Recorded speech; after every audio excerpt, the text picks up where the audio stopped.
Pois bem, filme espetacular este 1492, A Conquista do Paraíso, direção do Ridley Scott, com Gerard Depardieu fazendo o papel de Cristóvão Colombo.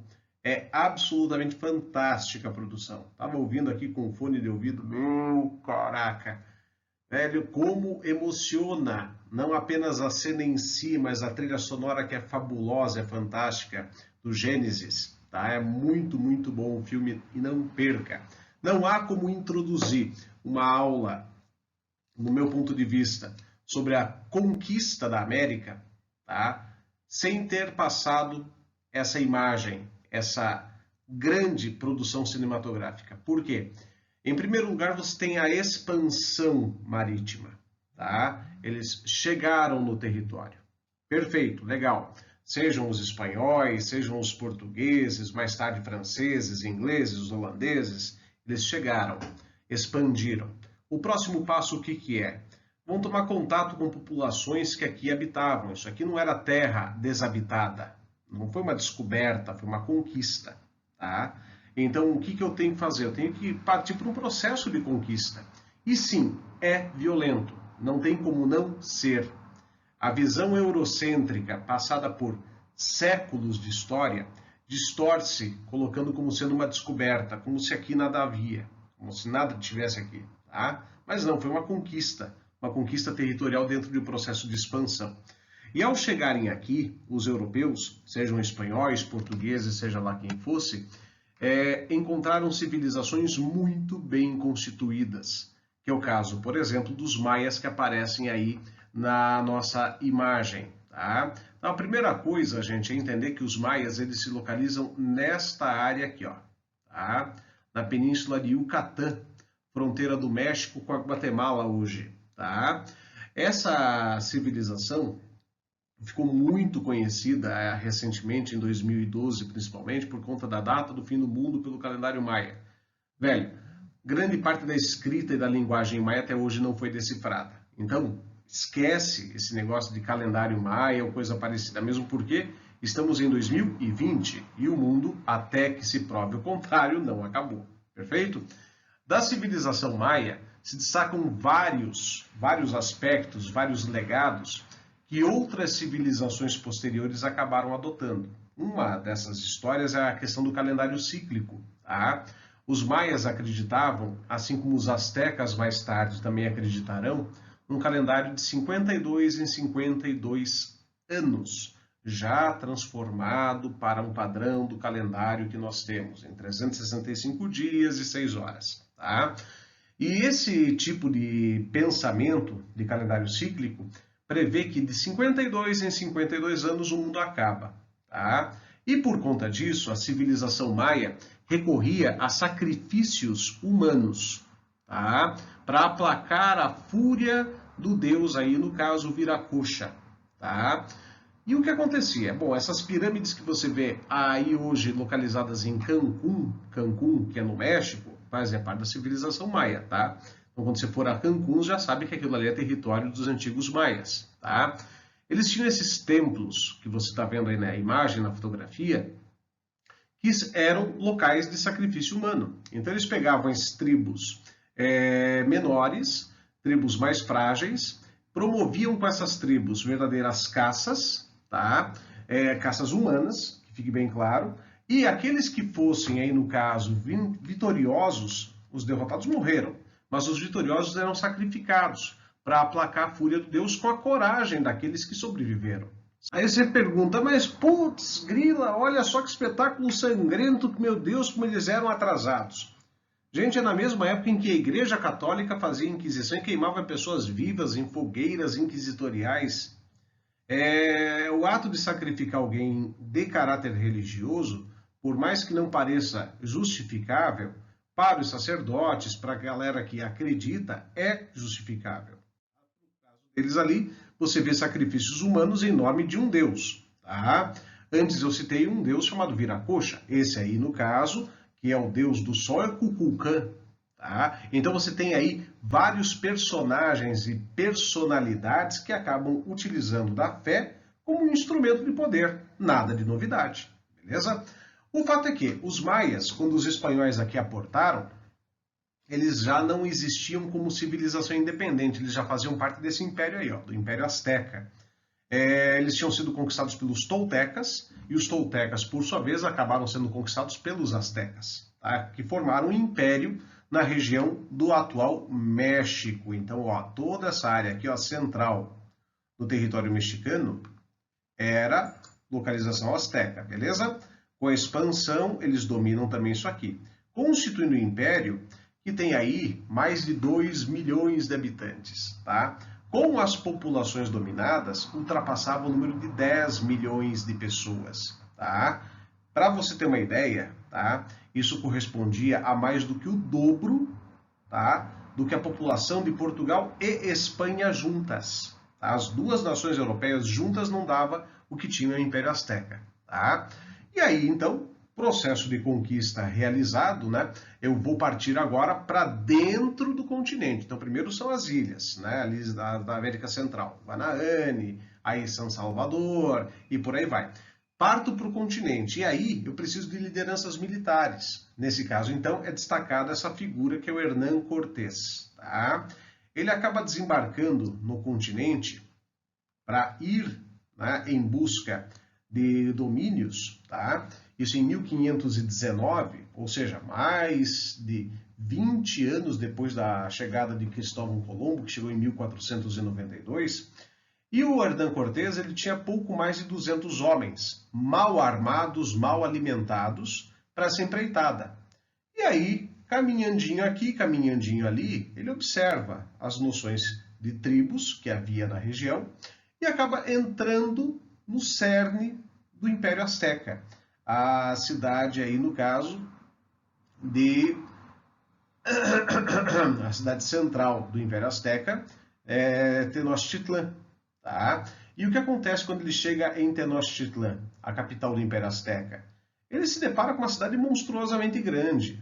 Ele, particularmente, em seu diário, coloca que ele nunca tinha visto uma cidade tão bem organizada, tão bem urbanizada e tão povoada. Você imagina o choque de cultura que ele teve aí. E logo que ele acaba chegando, ele acaba sendo encontrado, por sua vez, por pessoas da cidade de Tenochtitlan, tá? E o que acaba acontecendo nesse encontro? Ele é levado ao imperador, que é esse que está à esquerda do Hernán Cortés, o Montezuma II, tá? Que o recebe muito bem, entrega inclusive uma das suas filhas como uma oferenda para o Cortés, que não entende nada. Ele foi lá para conquistar, estão me tratando desse jeito.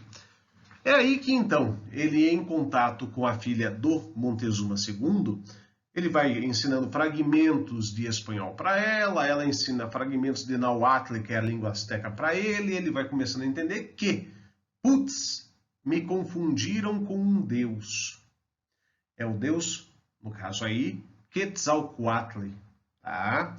E esse deus seria aquele que responsável seria de 52 em 52 anos para acabar com tudo. Por isso que ele estava sendo tratado daquela maneira. Aí surge a discussão moral, né? Moral e ética.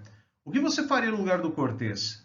Chegaria para as autoridades astecas, para o próprio Montezuma, entregaria de volta a filha dele, que a essa altura já era amante de Cortés, falando, ó, vocês se confundiram, eu vim para conquistar vocês, vocês me confundiram com um deus.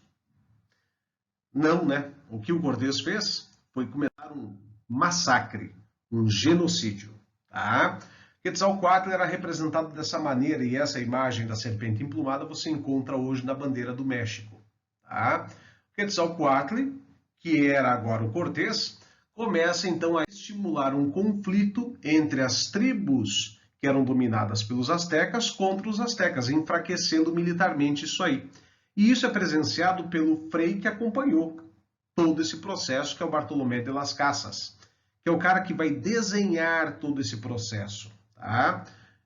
Olha só, você tem aí imagens fortes, tá? Que caracterizarão o processo de conquista dos espanhóis em relação aos astecas, tá? Que não cabe na cabeça como é que 200 pessoas venceram um império que configurava mais de 10 milhões de pessoas, né?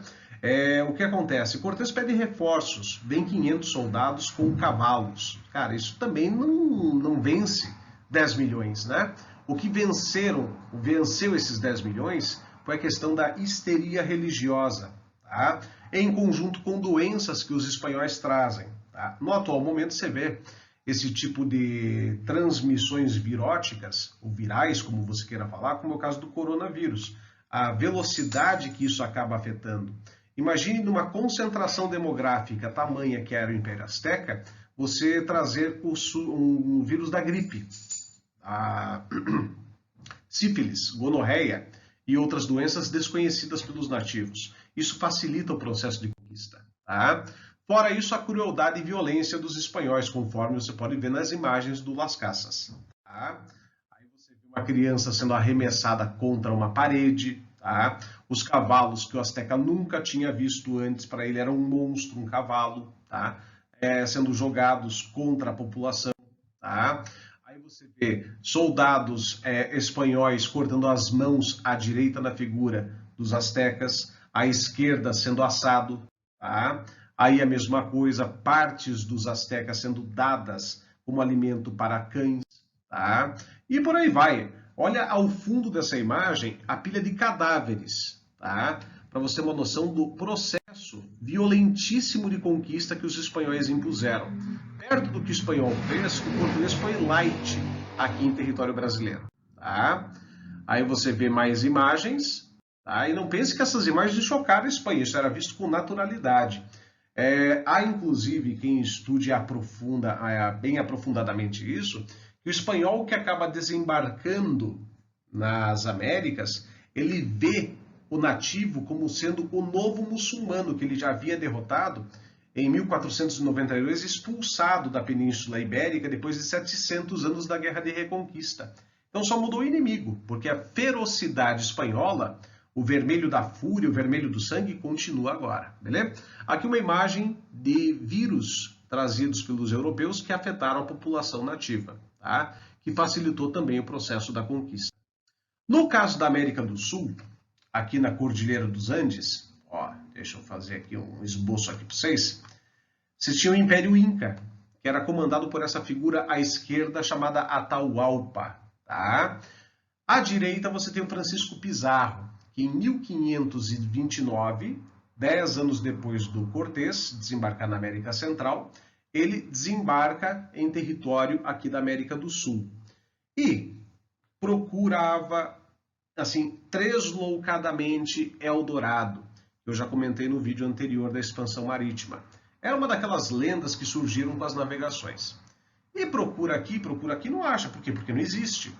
E depois de mais de 2 anos procurando, em 1531, está ele na altura do que é hoje o Peru, tá? O país Peru, e acaba se deparando numa cena cinematográfica, galera. Ele com as tropas dele, todos esfarrapados, todos assim mulambentos, tá? Se depara com as tropas do imperador e o próprio imperador em marcha, caminhando, fazendo uma espécie de passeio. Os dois ficam assim, em estado de choque, encontro de cultura, tá ligado? Culturas extremamente diferentes. E tentam, logicamente, dialogar, sem sucesso, não tem legenda, como um dos filmes que a gente assiste, né? E aí um dos soldados do Pizarro percebe que ele conseguia entender algumas palavras do que o Atahualpa falava. Aí falou, vou tentar servir de intérprete. E aí que eles conseguem um diálogo. Pizarro, bem tranquilo, fala a Atahualpa, que está atrás de Eldorado. Atahualpa educadamente responde que não existe, que vários tentaram, mas nunca encontraram, né? E aí um padre da missão de Pizarro interfere e faz aquilo que padre geralmente fazia na época, padrices, né? O que ele faz? Ele pega uma Bíblia e mostra para Atahualpa e fala, ouça o que diz a palavra do Senhor. O que Atahualpa faz? Pega a Bíblia. É um livro, gente. Livro para mim é um negócio normal, para você é um negócio normal, para ele nunca tinha visto. Pega o livro da mão do padre, coloca no ouvido e joga no chão. Não me diz nada. Isso é considerado pelo padre uma ofensa, uma heresia. E aí partem as tropas de Pizarro sob o comando do padre para cima do Atahualpa. As tropas de Atahualpa respondem, ele fala, não, pode deixar que eu me viro. Não conseguiu se virar. Atahualpa acaba sendo, primeiramente, sequestrado, é pago um resgate por ele. Na sequência, ele acaba sendo executado, a mando agora assim de Pizarro, e aí começa aquela carnificina dentro do Império Inca. Tá? Essa carnificina, ela acaba fazendo com que a população inca se refugiasse onde hoje é Machu Picchu, tá? Que é o último foco de resistência. E essas guerras de guerrilha ocorridas ali, elas duram quase 50 anos, tá? Você tem aí a morte de lideranças, como é o caso de Tupac Amaru, tá? É o caso aqui do último imperador inca, que acaba sendo desmembrado vivo, como sendo símbolo daquilo que o espanhol faria contra aqueles que resistissem à sua conquista. Sacou a parada? Então esse é o processo de conquista da América Espanhola. Próximo vídeo que a gente vai ter aí o prazer de gravar para vocês será sobre a colonização. Então repare, ó, primeiro vem a expansão, na sequência a conquista e por fim a colonização. Falou? Aquele abraço, galera. Tchau, tchau.